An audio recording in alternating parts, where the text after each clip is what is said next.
أشرف الأعراب والعجم خير من يمشي على قدمه. الحمد لله وحده والصلاة والسلام على من لا نبي بعده أما بعد السلام عليكم ورحمة الله وبركاته. Bienvenue dans ce cours de Sirah, de la biographie du prophète d'Allah sallallahu alayhi wa sallam. Nous étions donc dans la 13e année de la prophétie et nous sommes en train de voir une séquence où les gens de Yathrib viennent voir le prophète d'Allah sallallahu alayhi wa sallam à Mecca en période de Hajj.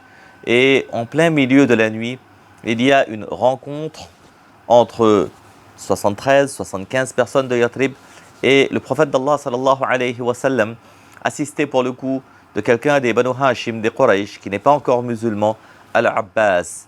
Et il y a une discussion qui a lieu.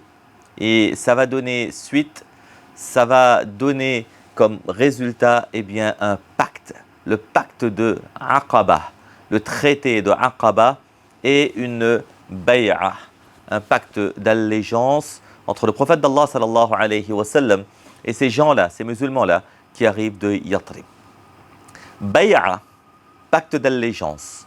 Bay'a, c'est un mot qu'on a entendu souvent et qu'on traduit parfois par, comme je viens de le dire, pacte d'allégeance.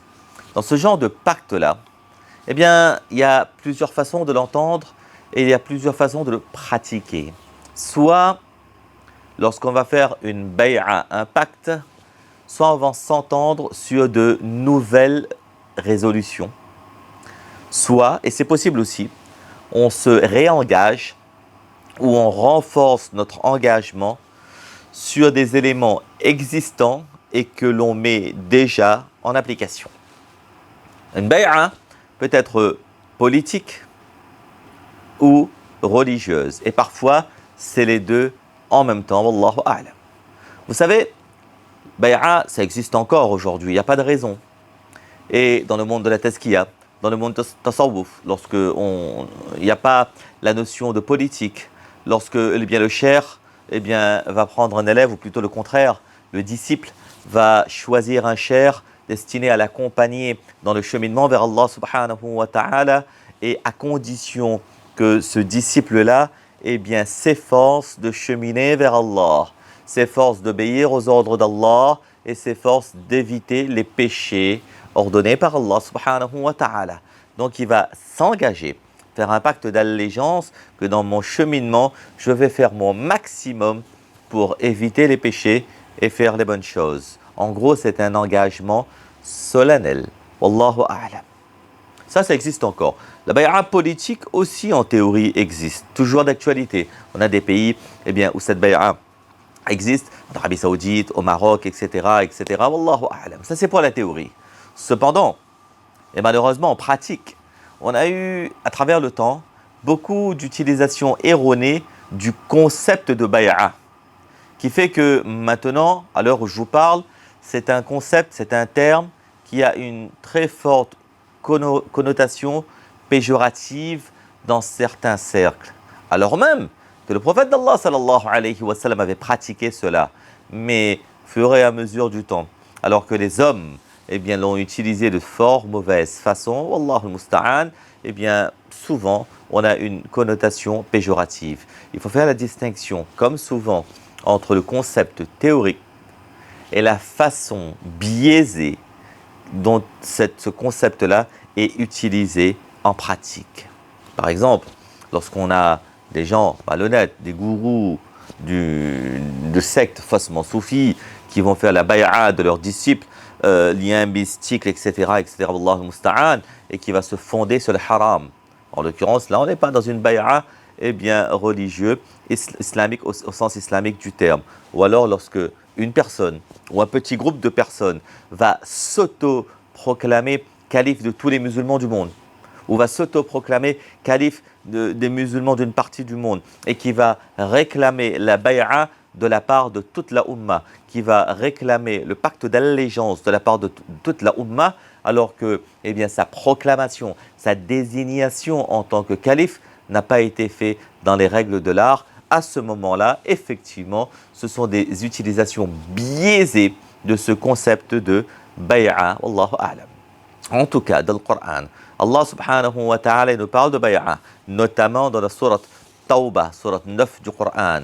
Et la plupart des mufassiroun et de commentateurs du Coran sont d'ailleurs d'avis que ce verset-là a été révélé à propos du pacte de Aqaba, deuxième pacte de Aqaba, celui dont on est en train de parler. Parce qu'Allah subhanahu wa ta'ala dit dans le 111e verset du 9e chapitre du Coran, verset 111, chapitre 9, Inna Allah ashtara min al-mu'minina anfusahum wa amwalahum bi anna lahumul jannah. Certes, Allah a acheté des croyants leurs personnes et leurs biens en échange du paradis. Allah il a acheté leurs personnes, Allah il a acheté leurs biens en échange du paradis. Le champ lexical là, il est intéressant à analyser. Dans le verset, on a ishtara, on a bay', achat, vente. Il y a effectivement une sorte d'échange. D'un côté, l'adoration d'Allah et la protection du prophète d'Allah sallallahu alayhi wa sallam. Et de l'autre côté, rappelez-vous, parce qu'Abdullah bin Rawaha radiyallahu ta'ala, il a clairement demandé, on gagne quoi en mu'awada? On gagne quoi en échange? Et le prophète d'Allah sallallahu alayhi wa sallam de dire Al-Jannah, le paradis. Et ce mot-là, il est aussi mentionné dans ce verset-là que je viens de citer devant vous, Bi'anna lahum al-Jannah. D'ailleurs, en entendant cela, ce jour-là, lorsqu'on revient à ce traité de Aqaba, ce deuxième traité de Aqaba, lorsqu'on entend cela, Ibn Rawaha radiyallahu ta'ala anhu, il va dire Rabih al-bay' la naqil wa la nastaqil. Rabih al-bay' la naqil wa la nastaqil.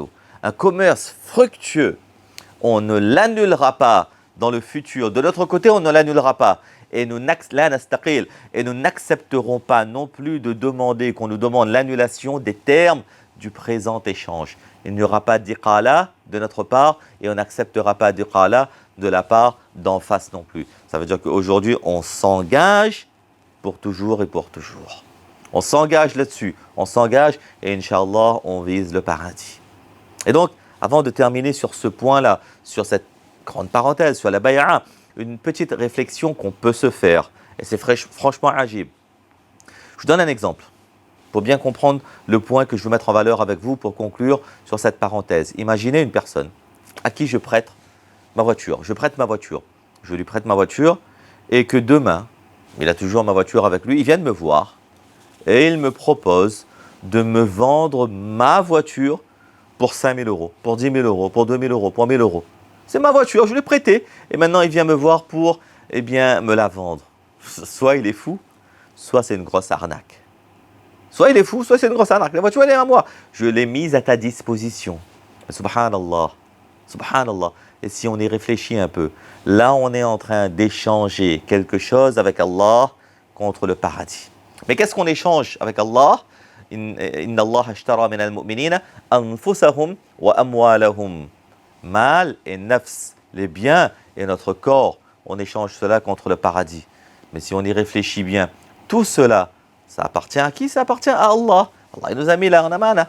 Allah subhanahu wa ta'ala, il a mis à notre disposition quelque part. Ça ne nous appartient même pas. Et ça appartient à qui? Ça appartient à Allah. Parce que lillahi ma fis samawati wa ma fil ard. Regardez la grande miséricorde d'Allah subhanahu wa ta'ala. Quelque chose que lui nous a mis à disposition, il rachète cette chose, contre le paradis. Contre le paradis. Je ferme ma parenthèse. Vous avez compris mon point que certains mufassiroun ont mis en valeur. Wallahu a'lam bis-sawab. On revient donc à ce deuxième traité de Aqaba. Lorsque le prophète d'Allah sallallahu alayhi wa sallam dit à ces gens-là, si vous le faites, vous aurez le paradis. Certains ulama, Imam Ahmad rahimahullah ta'ala par exemple, vont nous donner d'autres détails sur ce fameux pacte et sur cette fameuse échange. Jabir radiyallahu ta'ala anhu aurait demandé au prophète d'Allah sallallahu alayhi wa sallam rapporté dans Musnad ibn Ahmad que ô messager d'Allah, sur quoi va se fonder notre reconnaissance, le pacte bay'a, ce pacte-là, sur quoi va-t-il se fonder à ton égard? Qu'est-ce qu'on se doit de faire à ton égard? Quels sont nos devoirs quelque part? Et là, il pose les questions clairement. On entre dans le dur. On veut vraiment savoir quelles sont nos responsabilités. Et le prophète d'Allah sallallahu alayhi wa sallam de répondre en ce sens, en substance. Premièrement, vous obéirez à mes ordres en quelque situation que ce soit. Vous obéirez à mes ordres en quelque situation que ce soit. Deuxièmement, vous aurez confiance en moi tant dans les moments difficiles que dans les moments d'aisance. Vous aurez confiance en moi tant dans les moments difficiles que dans les moments d'aisance. Troisièmement, vous commanderez le bien, vous conseillerez le bien et vous interdirez, vous déconseillerez le mal. Amr bil ma'rouf wa nahy 'anil munkar. Quatrièmement, vous aimerez Allah de sorte que personne ne puisse vous en détourner de cet amour pour Allah. Vous aimerez Allah de sorte que personne ne puisse vous en détourner. Cinquièmement, vous m'aiderez si je vous rejoins. Vous me protégerez comme vous vous protégez vous-même, comme vous protégez vos épouses et comme vous protégez vos enfants. Et si vous le faites, vous aurez le paradis. Si vous le faites, vous aurez le paradis. Dans d'autres narrations, il y a un autre point, ou alors le cinquième point, il est un peu différent de celui qui est mentionné. Wallahu a'lam bis-sawab. Et donc voilà comment est-ce que va se conclure quelque part cette discussion, cette négociation qu'il y a eu entre le prophète d'Allah sallallahu alayhi wa sallam et les sahaba radiyallahu ta'ala anhum qui arrivaient de Yatrib. Ce qui est important à noter, wallahu a'lam, c'est que, il y a eu discussion dans une perspective religieuse, bien entendu, adorer Allah, obéir à Allah, amar bil ma'ruf, nahy anil munkar, etc. Tout cela, c'est une discussion d'un point de vue religieux, mais il y a aussi, tout un pan politique là-dedans, parce que lorsque le prophète d'Allah sallallahu alayhi wa sallam va venir chez vous, quelque part, il va quitter les Qurayshites, il va quitter les Banu Hashim, et il va devenir de facto, et on va le voir, ça va se passer comme cela, il va devenir de facto leader des musulmans de Yatrib, Wallahu a'lam. Est-ce que vous êtes prêts à vous engager là-dessus aussi? Et on va voir, Inch'Allah subhanahu wa ta'ala, lors du prochain cours, comment va se décanter cette discussion, comment va se traduire cette discussion et qui seront les premiers à venir justement faire ce pacte, cette bay'a avec le prophète d'Allah sallallahu alayhi wa sallam. Qu'Allah subhanahu wa ta'ala donne le tawfiq de comprendre, de mettre en pratique, et qu'Allah azza wa jal nous donne le tawfiq de propager et d'enseigner. Amin. Wa akhiru da'wana anil hamdulillahi rabbil alamin. Fajazakumullah wa barakallahu fikum. Wassalamu alaykum wa rahmatullahi wa barakatuh. يا رسول الله محمد